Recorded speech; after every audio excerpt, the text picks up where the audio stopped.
Hey guys, it's Amanda over at AmandaReads, and today I'm coming to you with my April wrap-up and May TBR video. Now, I wasn't necessarily expecting April to be an amazing reading month, but I knew that it would be a pretty good reading month because I did have a week off from school for vacation. As you know, if you've been watching my channel, I also was participating in 3 readathons during that week that I had off. I will link all of my videos regarding those readathons down below. In the month of April, I managed to complete 9 books.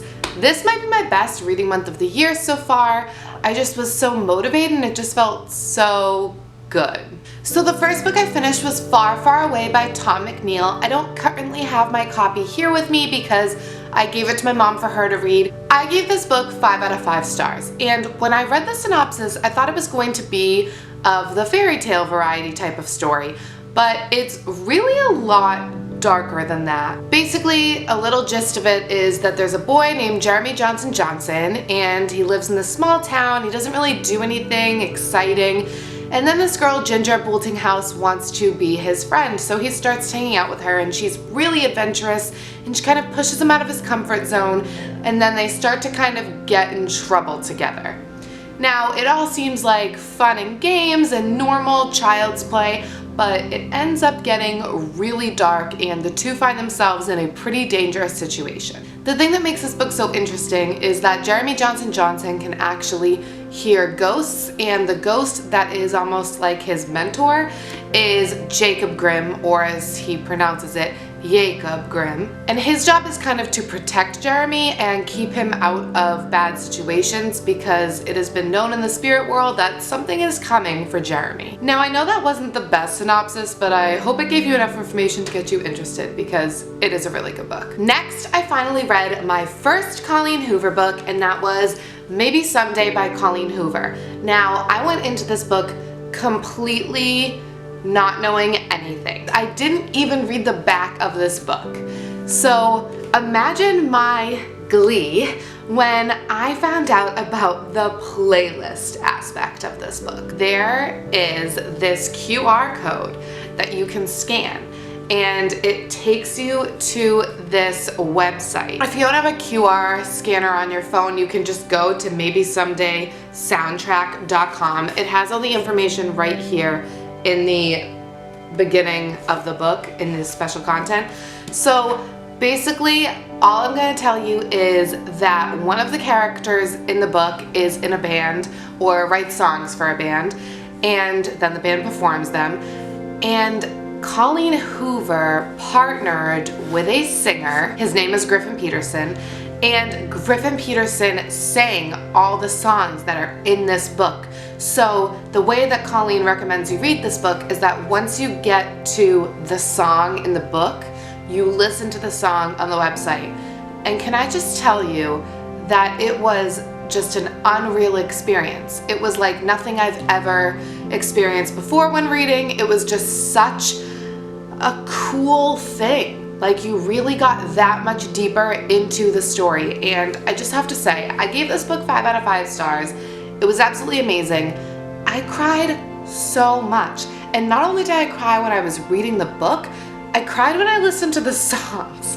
So it really did add another layer of amazingness to this story, and for my first Colleen Hoover book, I'm so glad I chose this one. After reading Maybe Someday, I picked up Miss Peregrine's Home for Peculiar Children by Ransom Riggs.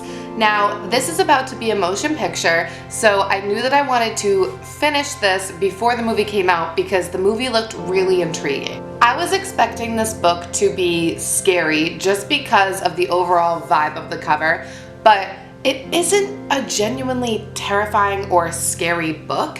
It has scary elements to it, but they're not necessarily the main focus, and therefore the book is not a scary story. This is just about a boy named Jacob whose grandfather has always talked about his past and told these crazy stories that couldn't possibly be true.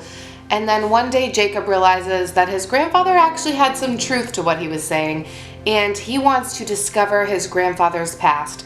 So he goes on this really big adventure to try and figure out what happened to his grandfather in the past and what were those things he was talking about and were they real. And it is just an amazing, amazing story. I really want to get the rest of this trilogy, but because I don't want to buy books right now, I haven't. So round of applause, please. Yes. I really liked it. I thought it was so amazing, and I'm not sure how Ransom wrote the story. All of the pictures inside of it are pictures that he found, basically, so you can see some pictures here. And in the back, he notes where he found those specific pictures, but he writes the people in the pictures into the story. So I was thinking, did he write the story and then look for specific pictures, or did he find all of the pictures and then write the story? I just thought it was such a clever and unique concept, and I don't know why I put off reading this for so long. The only thing I have to say about this book that I guess is kind of a con or a negative is that the way it ends, I don't feel the need to rush into the next 2 books. I feel like I'm content. I'm on hiatus with this and I will remember the story, but I don't necessarily feel like it was such a crazy cliffhanger that I have to jump into Hollow City. So for that reason, I gave it 4 out of 5 stars, just because I felt like if I was totally engrossed and really invested in the characters, I would want to immediately pick up the second book, and that wasn't the case. Next, I picked up This Is Where It Ends by Marika Nijkamp. This is about a school shooting that takes place over 54 minutes, I believe. And I have a whole review for this book that I'm going to be linking down below. Just know that I gave this book 5 out of 5 stars. I would highly recommend it. I know this book has a lot of mixed reviews, and I think it just comes down to personal preference on your views on the actual content of school shootings. So just know that I really enjoyed it, and if you're interested in hearing my thoughts, some spoiler thoughts though, so be warned, it's linked down below. Next, I finished The Promise of Stardust by Priscilla Sibley. There's a guy named Matt, and his wife Elle ends up being in a coma, and she's not going to wake up, and she strongly felt that if she was ever in some sort of coma or just poor quality of life and she wasn't going to recover, that she does not want to be kept on life support. However, when Matt learns that Elle is actually currently pregnant with their child, he has to kind of decide, do I put Elle's wishes first, or would Elle actually want me to save the baby? And so it's this big struggle, and both sides of the family are completely involved, and I gave this book 4 out of 5 stars. The reason I took off a star was that basically in the first chapter, I knew what was going to happen at the end. And it's pretty obvious what's going to happen at the end of this book. But the journey to getting there was so mesmerizing and had some unexpected turns that I was genuinely satisfied and wanted to keep reading the story. I didn't feel really spoiled and like the point of this book was worthless. So I really did enjoy this book. Also, something that was interesting is that it changes from past to present tense. However, it is all told from Matt's point of view.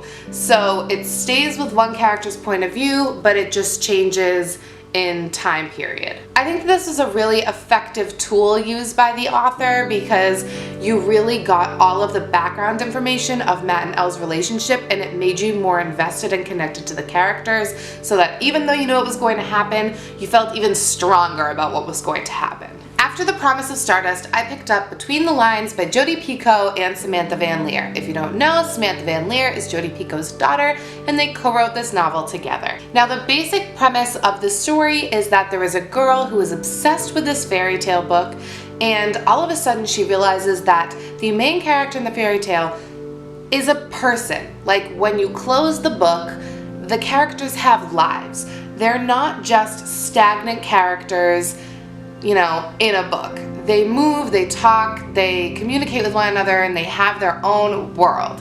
And this fascinates her. And honestly, I thought that this concept was so unique, refreshing, and just creative that I was really excited to read this book. Unfortunately, I was extremely disappointed by this book and only gave it 2 out of 5 stars. I am going to read my Goodreads review, but there are some spoilers in it, so I am going to hold up my hand, and once my hand is down, you can watch again if you have not read this book.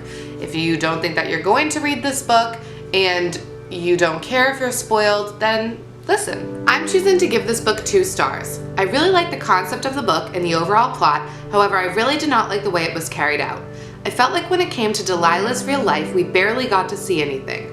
Also, I found her real life way more interesting than this dilemma with the story, to be honest. I didn't think the storybook intertwined in some of the chapters were necessary. In the book, the storybook chapters, the fairy tale chapters are in there, like why did we really need that? I honestly thought it was just pointless. I understand that they wanted to make you feel like you were involved in the fairy tale as well, but I honestly just thought it took away from the story. I felt as if it didn't have any real impact on the story because we already knew what happened in the fairy tale through reading Oliver and Delilah's perspective. I was really not okay with the ending. I felt as if it was a cop-out because Jody and Sammy had dug themselves into a big hole with the rules of reset in the book, and there was really no way to resolve the conflict. I highly doubt that Jessamine is going to be okay with Edgar just jumping into a book and leaving the real world forever. Also, if Oliver bleeds ink, he's not a human. So how fragile is he going to be in this real world? If he gets wet, will he crinkle like paper? I don't know, I really just didn't buy it. I'm very disappointed because I love almost all of Jodi Picoult's books that I've read. I had such high expectations for this book and it really just didn't live up to them. This book is 352 pages long and I feel like I didn't even read a whole story. I'm definitely not going to be purchasing off the page and may consider taking it out from the library to review. However, after reading the synopsis, it seems as if it will continue to be more highly unbelievable plot lines that try to make sense to the reader without success. Basically, the end of the book did not really make much sense to me. I felt like they just kept making up ways that he couldn't get out of the book, and then eventually they had to be like, crap, we gotta get out of this book, okay, let's do this. And it just didn't seem really logical and or like a real solution to the problem. It just seemed like it created another problem. Okay, rant over, I apologize. Welcome back if you didn't want to listen to the spoiler section. So the next book I read was The Kite Runner by Khalid Hosseini, and I read this during Dewey's 24-hour readathon, and I gave this book 3 out of 5 stars. Now, I know that this book has such high reviews, and don't get me wrong, I really appreciated the story, and I know it's well written, and I understand why people give it 5 stars. And although you may not agree with the reason I'm about to give for why I gave it 3 stars, please don't leave me any hate comments down below. So, I understand that this is a great book. However, it has a lot of hard content to read, and I had a tough time reading this book. I can be very affected by the books that I read, and when I read about some of these events, I honestly just got into this really dark and depressed mood. And even though I powered through this book, I just felt like at the end of it, when I was done, I was so emotionally troubled. It wasn't like a book hangover. It was like a real life emotional, I am depressed feeling. And that was the trouble with this book. Now, some of you might argue, well, then it was extremely well written, and if it had that much of an effect on you, you should have given it 5 out of 5 stars. But I don't like the way that I felt when I finished this book. And that is why I gave it 3 out of 5 stars. I understand why this book was written, and I think that there are perfect people out there for this book. I just don't think I am one of the targeted audience members, and I'm glad I read it. I can say I read it, and I know that it's an important piece of literature in our world, but I most definitely will probably not be rereading it. But I do recommend it. If it's something that you're interested in, I'm sure that you will love it. It just was really intense and really harrowing, and personally I just couldn't give it 5 out of 5 stars. After The Kite Runner, I knew that I probably wouldn't read anything if I didn't force myself to, because I was in such a negative mood. So I forced myself to pick up Dead City by James Ponti. This is a middle grade first book in a trilogy. It is about a girl who has to fight zombies, and so I thought to myself, hey, you have to read this for May, so why don't you just pick it up now, and hopefully it'll be light enough that it kind of takes you out of this bad mood and entertains you enough. And it did just that. I gave this book 4 out of 5 stars. I thought it was really cute and I really enjoyed this story. It had a lot of action, but it's definitely a middle grade book, so it's not too intense. You don't really have to think when you're reading it, but I really like the story and I really like the characters, and I'm so excited to finish out the trilogy this month in May. Once I finished Dead City, I went onto NetGalley and kind of browsed around, and I found this graphic novel of Alice's Adventures in Wonderland. Now, I've seen all the Alice in Wonderland movies, I believe. I've never actually read any Alice in Wonderland books, and I'm just not a fan of the way that they were written, the style of the way the story was written back then. So when I saw the graphic novel format, I thought this is a great way to read the book and get the stories without having to read the format of the story that I'm not a fan of. I ended up giving this book 3 out of 5 stars. I'm going to read you my review off Goodreads because I don't necessarily remember my thoughts because I read it so quickly, so yeah. I just read this off of NetGalley. I haven't read any of Alice's adventures and only have the movies as background information prior to reading this. I really liked reading this story in a graphic novel format. I personally am not the biggest fan of how the original stories were written, and I liked this condensed format so it wasn't as wordy. I also like all of the adventures it encompassed, and I liked that I was able to note similarities and differences between this and the 3 versions of movies I've seen. Overall, I just wish that the graphics were brighter. I liked the style of the graphics, but they seemed washed out, which I think was the intended effect because it looks aged, as if the story has been around for a long time, which it technically has. I just personally prefer brighter, more eye-catching graphics. Overall rating is 3 out of 5 stars. I enjoyed it and will continue to read more graphic novels from this author if given the opportunity. So I have 6 books currently on my May TBR. The first one is Dead City Dark Days by James Ponti, which is the 3rd and final book in the trilogy, the Dead City trilogy, and I am currently reading this. I am 50 pages in and really enjoying it and can't wait to see how he wraps up this trilogy. Next I have The Storied Life of A.J. Fikry by Gabrielle Zevin, Playing Dead by Julia Heberlin, Starters and Enders by Lissa Price, which is the Starters duology. Finally, book 1 in the Land of Stories series called The Wishing Spell. This book is by Chris Colfer, and he has a bunch of stories in the series out, but I only own the first one. I'm really hoping to get through all the books on my May TBR, considering I managed to read 9 in April. I think that 6 is pretty doable for the month of May. I have officially finished my master's degree and am completely done. I'm graduating with a 4.0, which is really exciting.